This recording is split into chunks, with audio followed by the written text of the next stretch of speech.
Mr. Speaker, Congress and the American people need to hear the truth about Afghanistan.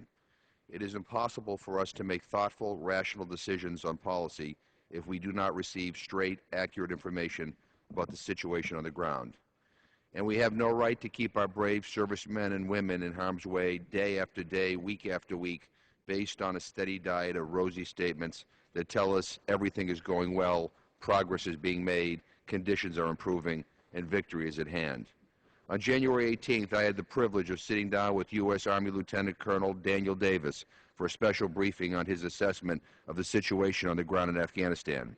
He had recently submitted reports in both classified and unclassified versions to his superiors at the Pentagon.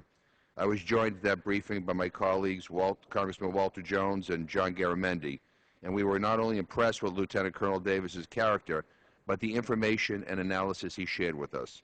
Simply put, the situation in Afghanistan does not reflect the optimistic statements we repeatedly hear from high military officials and commanders on a regular basis. This week, a great deal of what Lieutenant Colonel Davis told us has appeared in the media, in an article he wrote for the Armed Forces Journal, the nation's oldest independent military magazine, and in the New York Times.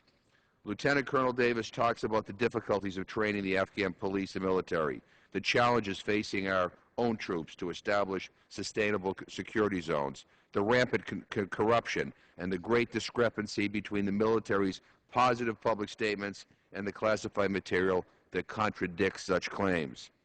The briefing with Danny Davis comes close on the heels of a number of articles that appeared toward the end of last year about the more pessimistic conclusions found in the most recent National Intelligence Estimate on Afghanistan.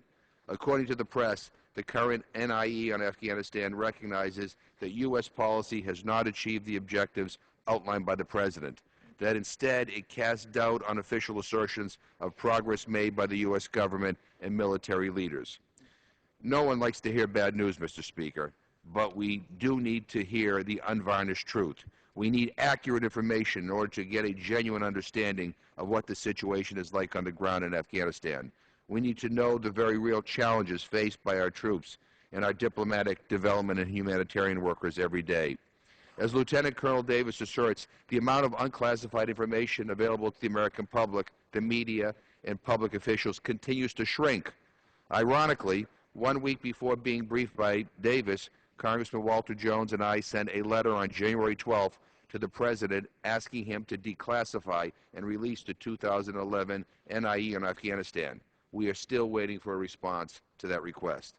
Mr. Speaker, the U.S. has spent hundreds of billions of dollars on military operations in Afghanistan. Over 5,500 Americans were wounded or killed in Afghanistan last year alone. Over the course of a decade, tens of thousands have come home. Many will carry for a lifetime the unseen scars of post-traumatic stress or traumatic brain injury. Like soldiers everywhere, they face a callous and unsympathetic battlefield. They do what is expected of them, and they do it with courage and determination. As my colleagues know, the majority of Americans want a safe and orderly withdrawal from Afghanistan as quickly as possible. I want every single one of our troops home and reunited with their families and loved ones as soon as humanly possible. I want them to be able to leave safely and in a manner that generates confidence in what the next day will bring for Afghanistan and the region. On February 1st, the administration announced that it will end U.S. combat operations in Afghanistan at the end of next year. This is welcome news. To ensure that that timeline is met and to ensure that our policies and priorities will transition, we need to know now what the real conditions are on the ground. We can only do that with a clear-eyed, hard-eyed assessment of what's going on in Afghanistan. An unclassified version of Lieutenant Colonel Davis's report can be found at www.afghanreport.com.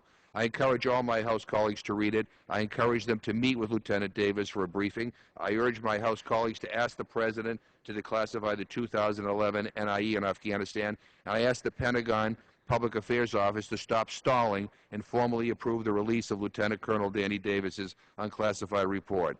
Mr. Speaker, the Congress and the people of this country deserve more than a whitewash. Too often over the last decade, we have been misled about the wars in Iraq and Afghanistan. Too often, Congress has made decisions based on false information, and too many of our brave servicemen and women have lost their lives. This must change. America needs and deserves the truth. I yield back my time.